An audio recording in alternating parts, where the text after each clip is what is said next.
Assalamualaikum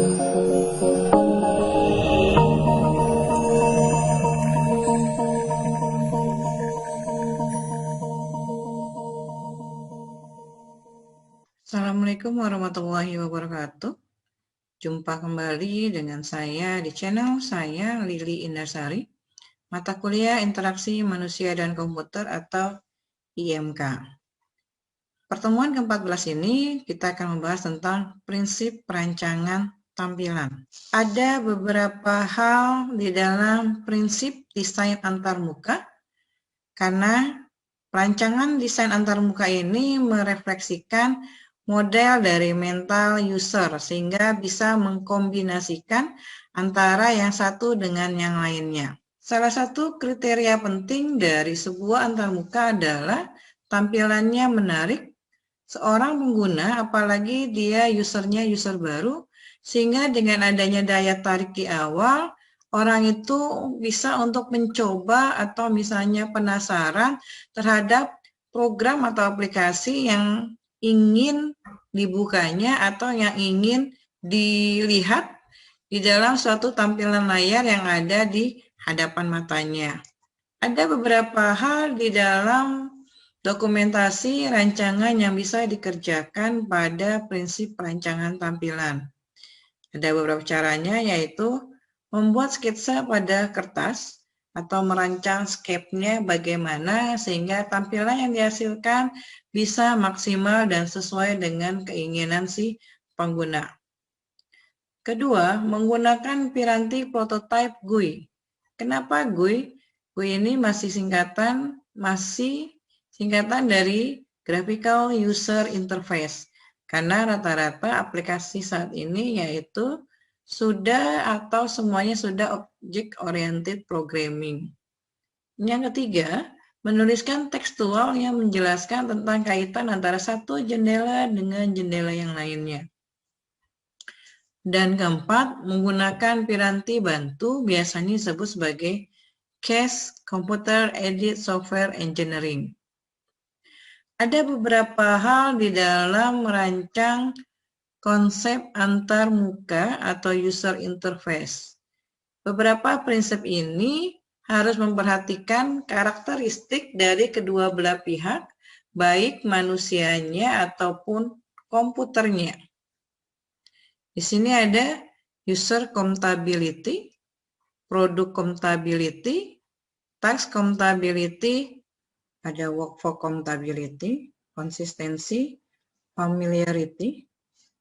Familiarity ini berhubungan dengan biasanya icon-icon yang misalnya sudah familiar dan sudah sering digunakan oleh si user.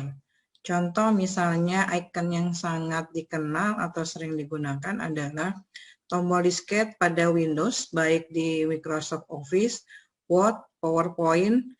Tombol disket digunakan sebagai untuk media penyimpanan atau menyimpan data. Ada lagi yang namanya explicit and implied action, kemudian feedback and communication. Maksudnya di sini adalah adanya komunikasi timbal balik antara si user dengan si komputer. Sehingga kalau si user melakukan suatu kesalahan, akan langsung diberitahukan di dalam aplikasi tersebut. Itunya adalah ada feedback dan communication. Aesthetic integrity, kemudian simplicity, maksudnya simple atau tidak di dalam aplikasi tersebut untuk digunakan oleh user.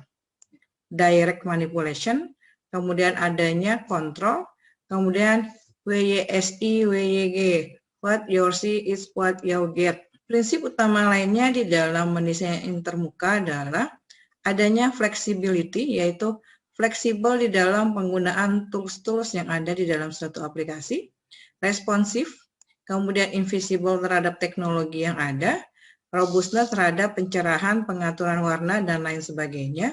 Adanya protection di dalam aplikasi tersebut, apakah aplikasi tersebut aman dan mudah untuk digunakan oleh usernya. Kemudian adanya ease of learning and ease of use. Beberapa hal di dalam mengambil keputusan untuk mendesain, biasanya aplikasi yang semakin besar akan menjadi semakin lambat. karena aplikasinya besar dan pastinya kompleks. User interface pada aplikasinya semakin kompleks akan mengakibatkan biasanya melambat di dalam proses data yang ada di dalam aplikasi tersebut. Waktu yang diperlukan untuk mengembangkan fitur baru akan menjadi lama. Kemudian adanya dokumentasi aplikasi dan dokumen help yang jauh lebih melebar dan bisa membantu si user. Pastinya ada risiko di dalam efek pada fitur-fitur yang ada di suatu desain. Perancangan tampilan.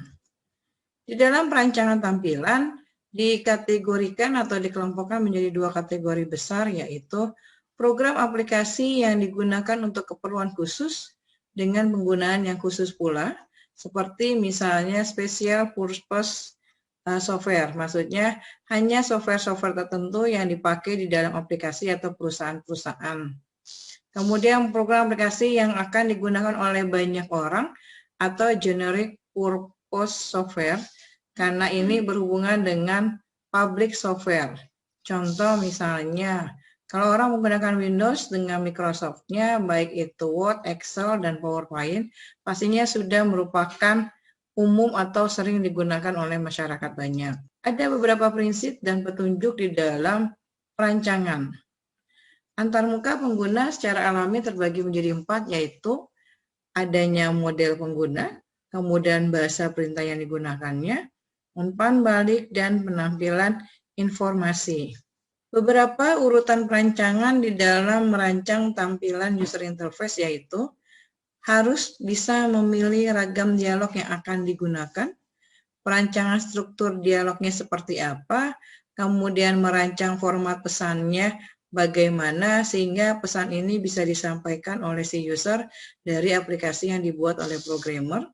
Perancangan penanganan kesalahan jika melakukan kesalahan atau sintak yang terjadi di dalam aplikasi tersebut dan bagaimana merancang struktur datanya. Adapun beberapa perancangan tampilan berbasis teks biasanya digunakan untuk mengetahui atau diperoleh tata letak tampilan sehingga dia memiliki kualitas yang tinggi.